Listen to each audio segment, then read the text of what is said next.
Welcome to Dominus Nisi. I'm so excited today with our guest, and I know that this month of September he is our first guest. So, welcome, Garnet, to the show. I just want to start the show acknowledging all our traditional owners of this land and my own creator who allowed me to come and talk and share this wonderful news about spreading love, joy, and peace.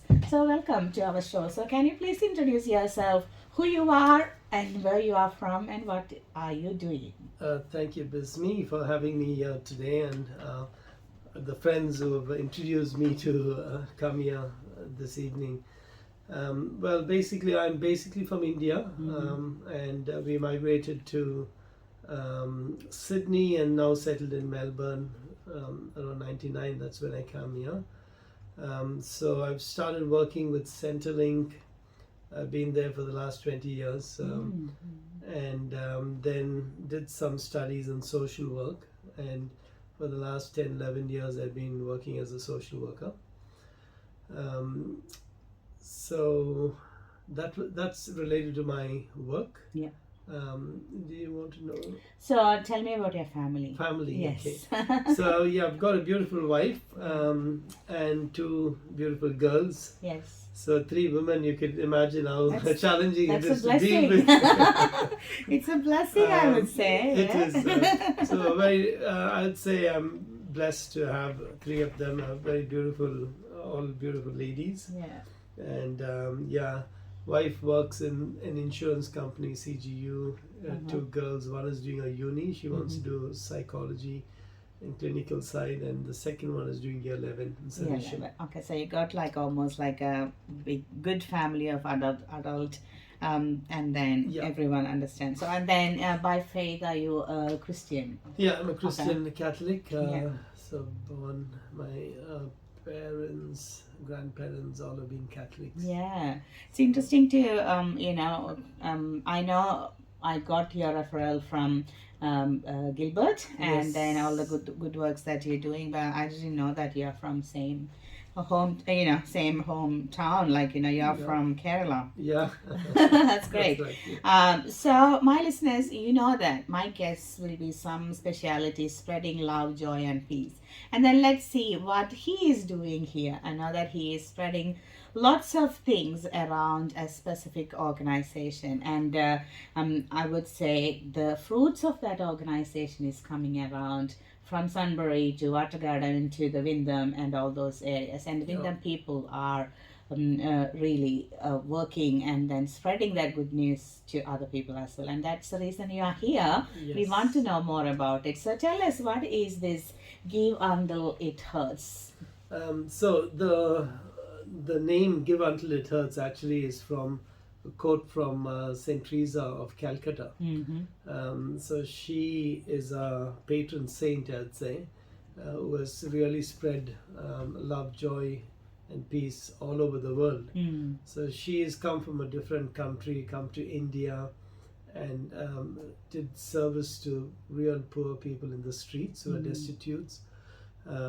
So I think it's her inspiration. She's the one who's inspired us. And from that quote, we try and, with our faith, the term, someone asked me, give until it hurts. You have to be happy when you want to give. But what I learned from this is, when you come to a point when you're really, it's hurting when you're giving, and you want to pass that stage of still continuing to give, as a human being you can't give. Yeah.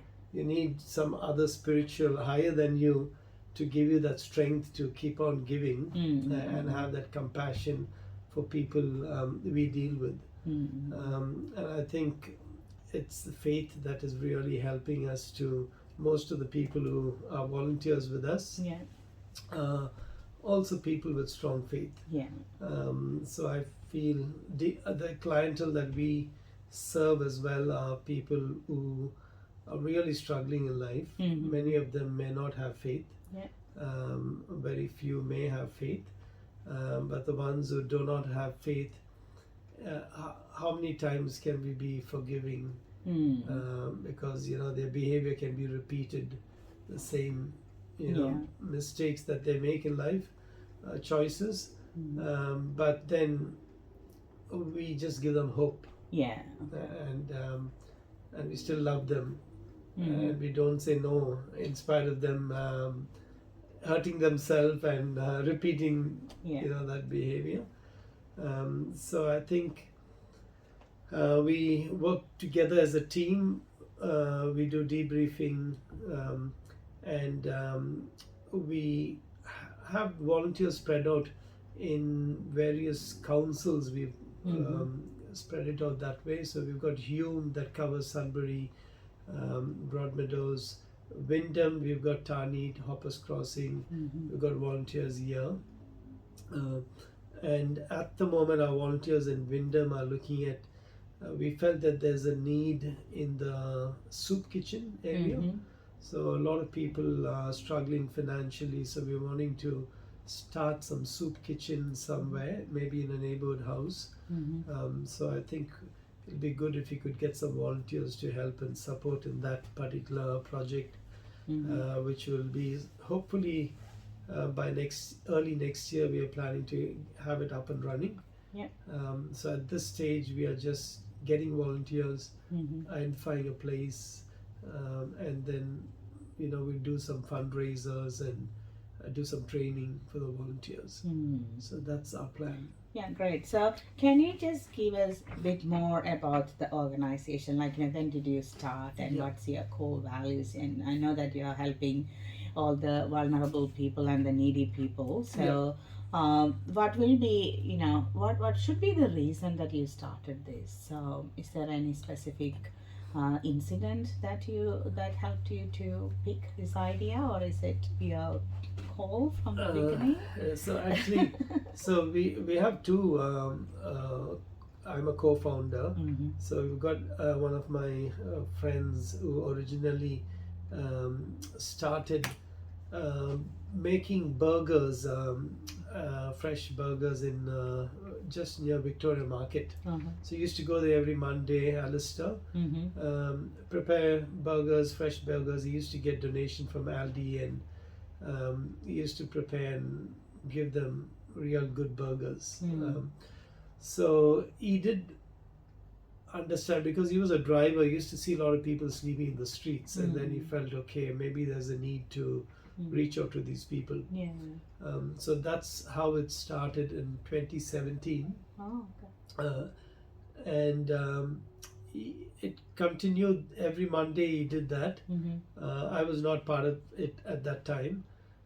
It was somewhere around 2019, 2020 when he got in connection with me, and he said, why don't we both do something together? And that's when Give Until It Hurts came into registration since 2021. So I think around the time prior to that, we were doing the Wick market, but COVID came, and then we had to stop that. And then we sat together. Gilbert got into our team, and we were about nearly 7-8 of us, and we said, okay, what next? And that's how we've started with Give Until It Hurts, registered officially. So we are recognized with ACNC as SICK.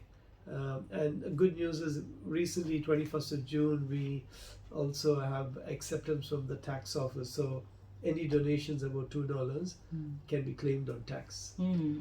So that helps us.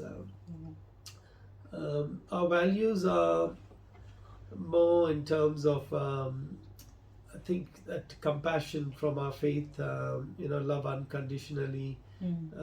We don't turn away anyone, even if they frustrate us. We give them chances, many chances. We don't say no when they come back to us.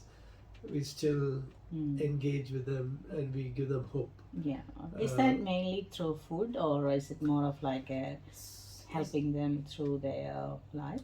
So food is there, like we do that when it's needed. We try and not give them money, more material, but we also try and be a mentor to them and try and link them with services. Like we have a lot of majority men who are using substances, alcohol, drugs, and many of their money goes into those habits. So what we try and do is we engage with them, build a relationship, and they trust us, and then we try and link them with services like for rehab,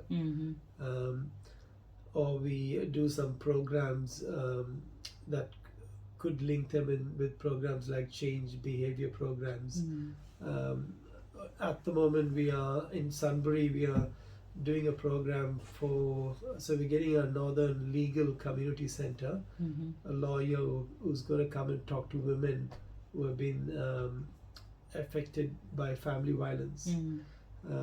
So they're going to talk to them about what their rights are, what happens when a family separate, a relationship breakdown, and what supports are there for them with families with kids involved.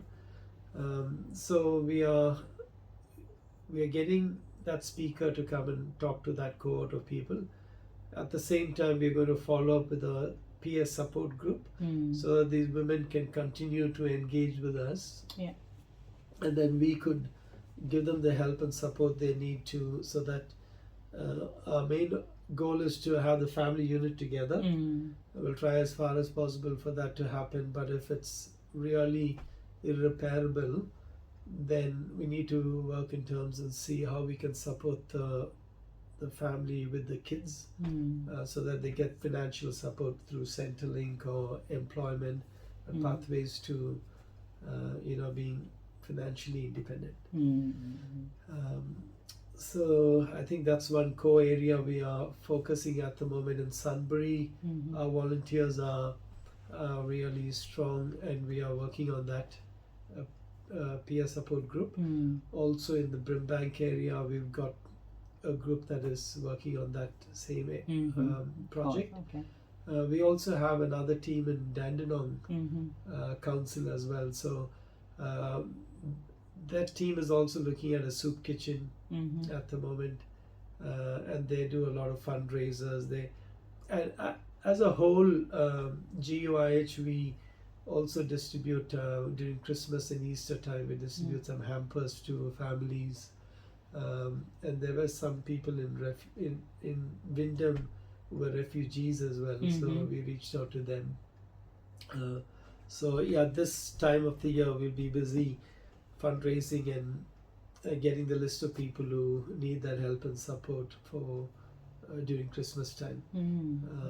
So distribute some hampers. So we have a database of people who we assess them.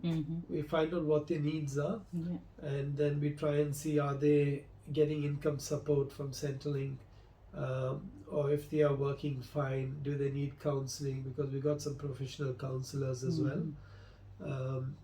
So we do general counseling, we link them with services, and then we follow through and ensure that they're not alone. They feel that they have some support with them. That's a great cause, and it's so connected to the cause of this show as well, because we always connect with that love, joy, and peace, and then wherever we can help in different ways and bringing the people who can relate or connect each other. So so you mentioned that there's a donation drive will be going on for this Christmas hamper, and then I heard that you got 3 major areas: Sunbury, Brimbank, and Wyndham and Dandenong, like 4 areas that you're doing, and 2 of them is having like the women's peer support group. That's great. And then Tarnit and Wyndham, Tarnit and Dandenong is trying that soup kitchen. So I'm reframing those ones for you, my listeners. And if you are in Tarnit or in these areas, and if you like to share your time, your generosity through financial support, that's that's a place. And then you heard that this is tax deductible, so that you can support financially during during your tax time as well. That's great. So coming back again to this organization, you mentioned that it's been like 3-4 years that you're doing it, and then I know that you have seen some good result from the work that you're doing, and that's why you're expanding. Yes. So do you have from I know that I didn't ask this before, but do you feel like, do you have any testimonies that stuck with your mind? Okay, we have done this and the family really doing well, or this person changed his mindset. Anything that you can share anonymously? Yeah. So we have a young girl who's with a single mom. So she is struggling financially as a single mom because there's family violence. The young girl is doing year 10. She's a very bright student. Yeah. We started engaging with her because the mom was finding it difficult to pay her rent, and so we started helping her with some material support, like groceries, some clothes, uniform for the girl. So we started engaging with her, maybe now it's about 1.5 years. So we keep in touch with her on a fortnightly basis, ensure that they have the basic stuff needed for ensuring that they're paying their rent and groceries. And we don't really give them a lot of financial support, but at least wherever it's really needed, we provide that. There's a lot of moral support. That's because the lady gets very anxious and she's got panic attacks and things like that. So we ensure that lady volunteers go and they are connecting with her, so she's more comfortable with them. And we link her with services, so we do a lot of advocacy for her, try and do some forms. And recently she had to undergo some operation, cancer, and we had to get a walker. And unfortunately the young girl had some heart problem. There's a hole in her heart as well. So both mom and daughter are really struggling financially, psychologically, emotionally. And there's no one else for them apart from our family. And so we're trying as far as possible to let them know that we are one family, and we are there to help them in whatever way we could. And I think we know that they know that they're not alone, and they've also appreciated every contact we made with them, and I think that's something that stands out for our whole team. When it comes to a single mom with a young child who is aspiring that she wants to become a doctor. Because it's always like that, we giving a chance that make a big difference. So I would say doing a tremendous amount of work to support that family, because it can be situations that they can't control happen in their life. That doesn't mean that their story ends there, but they can really come back. And that's all we believe, like our story is not done by us, it's from our Creator. And that's how we give chances to people, and then the rest will be looked after by God. Definitely. So that's a great testimony that we wish well for both of them, because they medically challenging times for them. And then the emotional support is really great for the recovery process as well. That's great. So just want to come back to your family and your own self. I know that giving is not possible if you are not filled with love, or filled with time, or everything, that you need to fill your cup first to give to other people. So thinking about all these works that you're doing as a family, as a person, and an organization, how do you fill your cup, or what are the top 3 rules that you keep in your life to get that peace in within you? Real good question. So by myself, I think I'm just zero. I think I'd say I'm zero without God, which I'm also grateful. My wife is strong in her faith, and I think for many years, we do our family prayers together. End of the evening, we say the rosary, and I think that gives us the strength every day to know that we are not alone.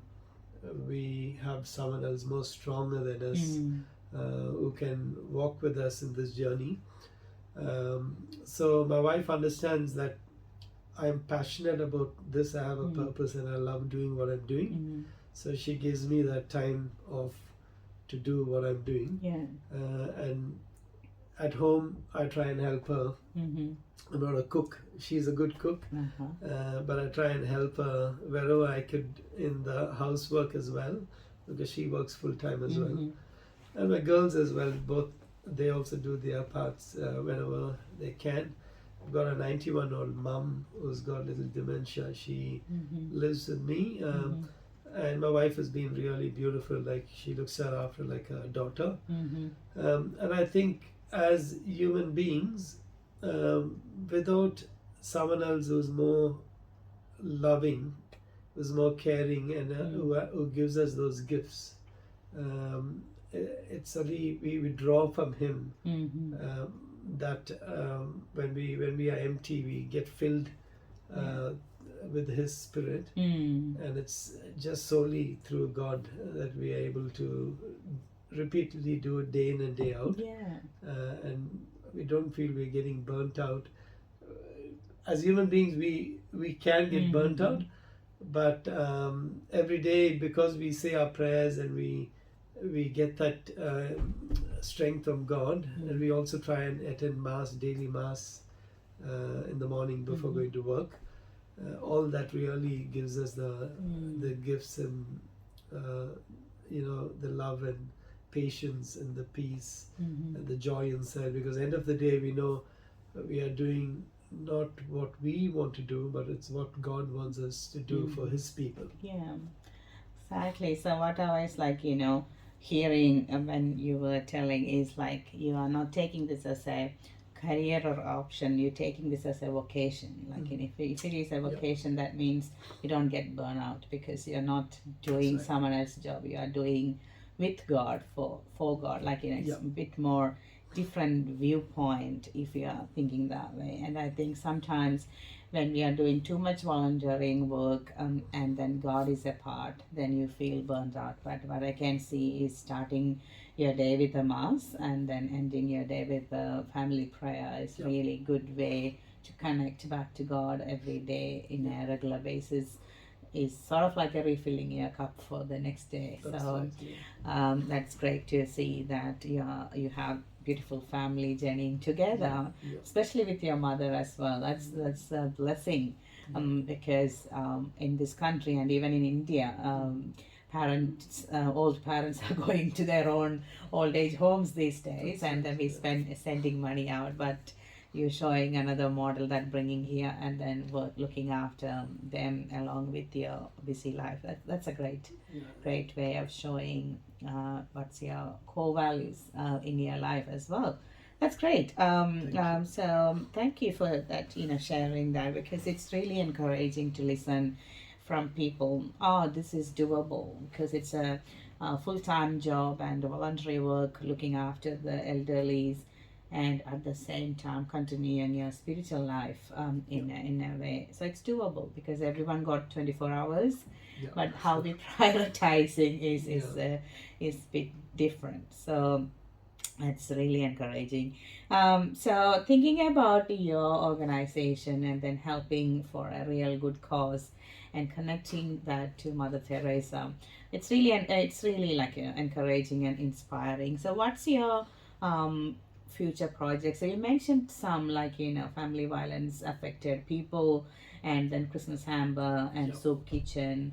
So if my listeners are interested to come and join in this initiatives, how do we come and involve in those ones? So I would say basically it's not for everyone. You really need to be passionate about having to make a difference. So if you look at our mission, it says one person, one family, one project at a time. So what we are needing is if we have a volunteer who's passionate about doing something, and we find that there's a need in that area and where they are, then maybe we can build up a group of volunteers and to support that volunteer. And if we have someone who's really passionate about doing something where there's a need, we can work with that volunteer and address that need. So what we also do is we connect with the local community network agencies. We attend meetings with them, with the local council. We identify where there's gaps in services. And where there are gaps in services, we try and see, okay, amongst our volunteers, do we have that skill set to fit and take up responsibility in building up, where there's a gap in service.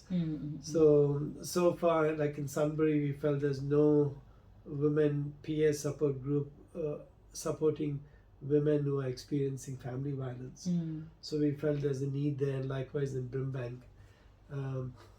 So we need any skill sets, as long as you're physically fit and you have that passion to help someone else, and don't expect anything in return.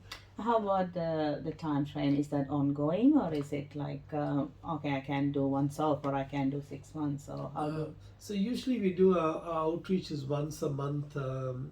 We regularly do outreach once a month. So like for example, this Sunday at Tin Shed, St. Albans, we do an outreach.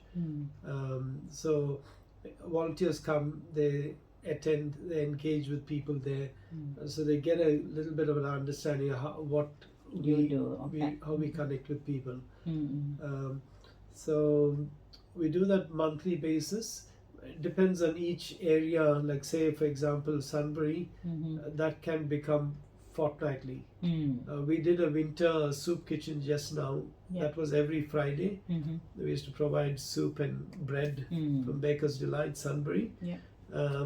So it depends on, at the moment it's just monthly.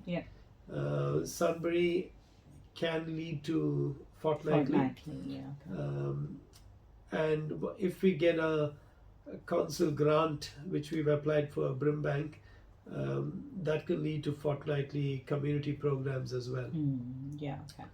So it's more of like you identifying the gap in the services in the council. That's a good point, because that's what people will be thinking. Oh, everywhere people are doing lots of stuff, and then are you repeating, or are you doing the same thing? So it's good that you found that Brimbank need that female peer supporting group, which is great.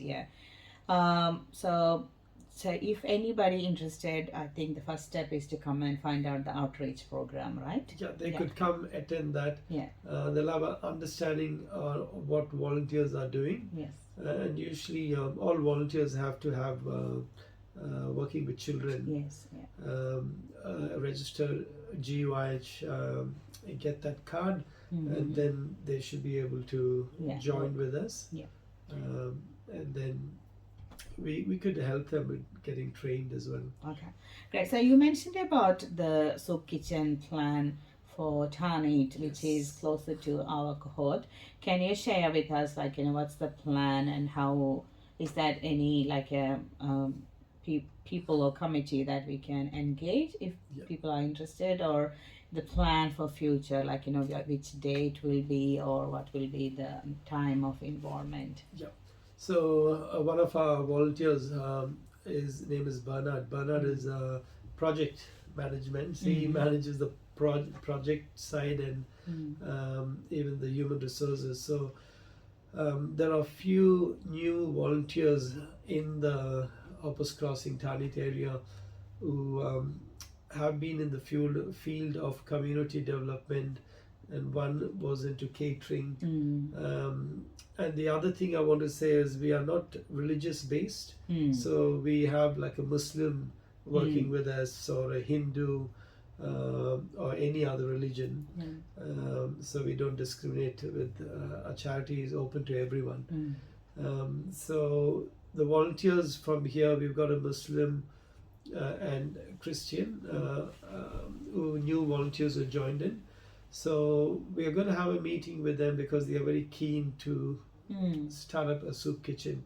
Because one of our volunteers did some research, and he found out that there were some soup kitchens in the past and they've closed down, and there is a need at the moment.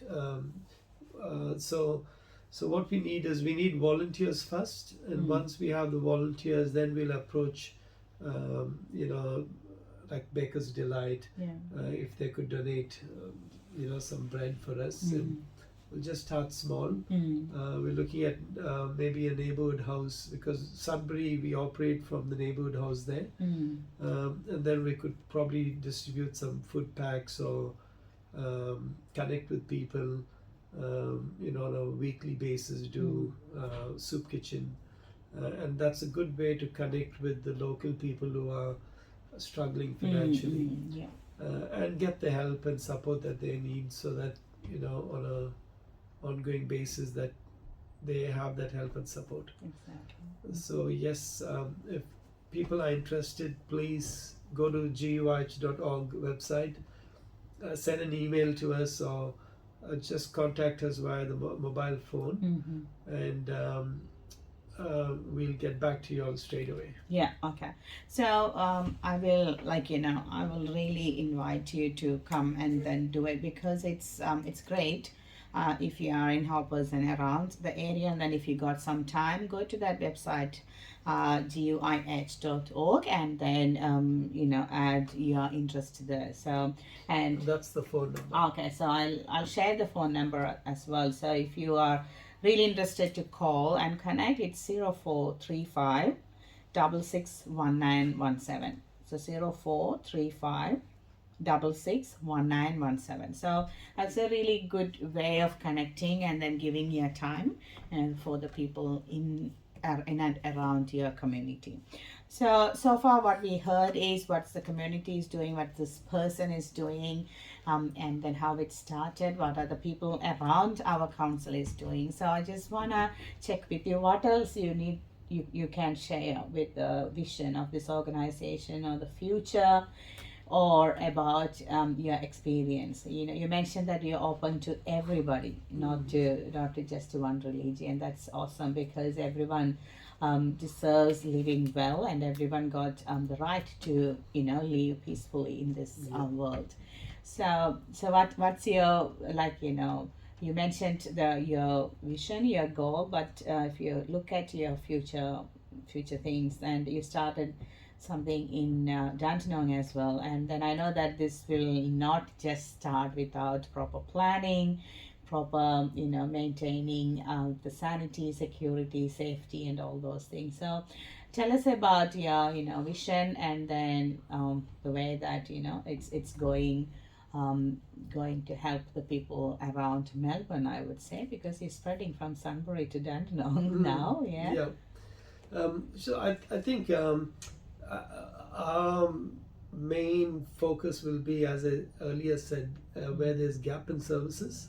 So it's we got this growth mindset, where we are continuously looking at areas where we're engaging with the community. We are identifying there's a gap, and we try and fill in that gap there. So we are always open for opportunities. When there's an opportunity, our volunteers take it up and we'll say, okay, let's try this. There's a need here.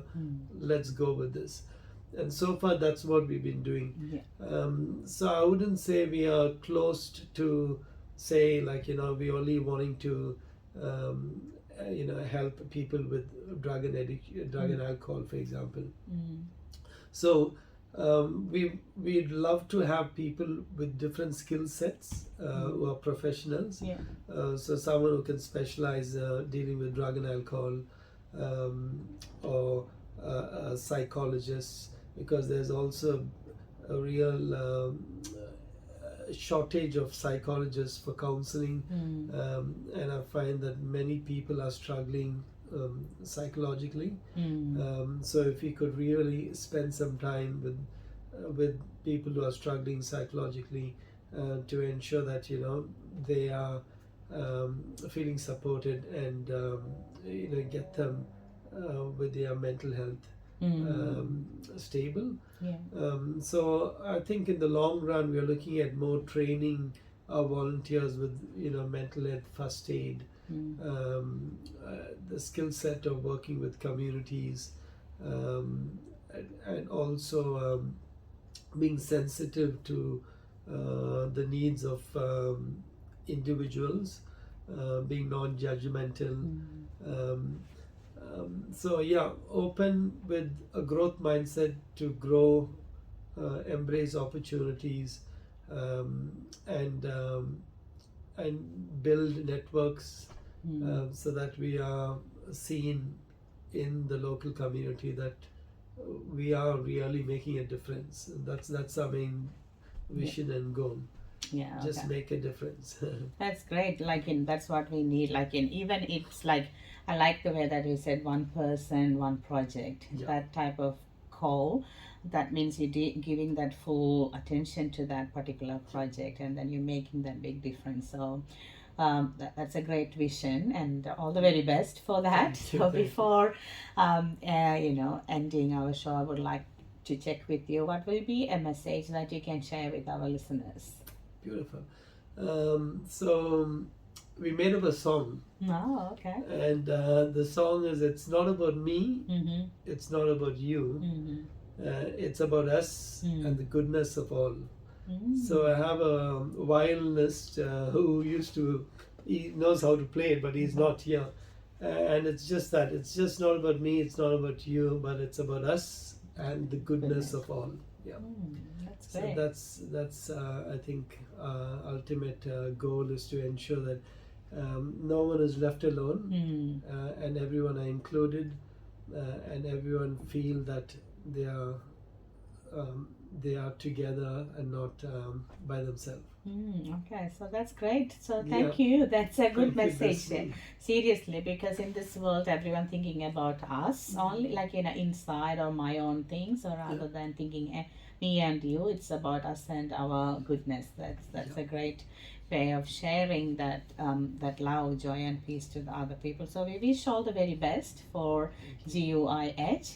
Give until it hurts. That's really struck into the hearts for different people, and I know that the people who got support from you will be thinking about you all the time, because that's the difference that you made in their life, personally, and then for them as a life that they're enjoying their life only because you helped them. So let all the people get benefited through your charity organization. Let people come and connect, and then work together to spread that goodness around the world. So thank you again for coming from Welcome. the way around through this heavy rain, and I was wondering how do I bring you in, because Yeah. it's really heavy, but still I feel that that's the time that you need to share with our community, and then we wish you all the very best Thank for you very your much. for your organization.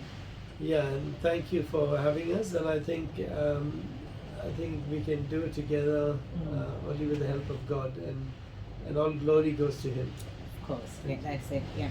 So thank you so much again, my listeners. So honored to have him here, because the question that he asked, okay, yeah, what's filling my cup is nothing other than connecting to God, and then can I share that news with the audience? So that's the place that we are really blessed here, that this show is really sharing our spirituality and then our connection to our Creator, and how we are spreading the spirit of the Lord through the goodness that we're doing, like a love, joy, and peace. So I hope you can connect with this organization and then share your time, your energy, your financial support for the goodness of your brothers and sisters around your community. So connect with us. This is Dominus Nisi, sharing love, joy, and peace around the world from Win FM. Thank you.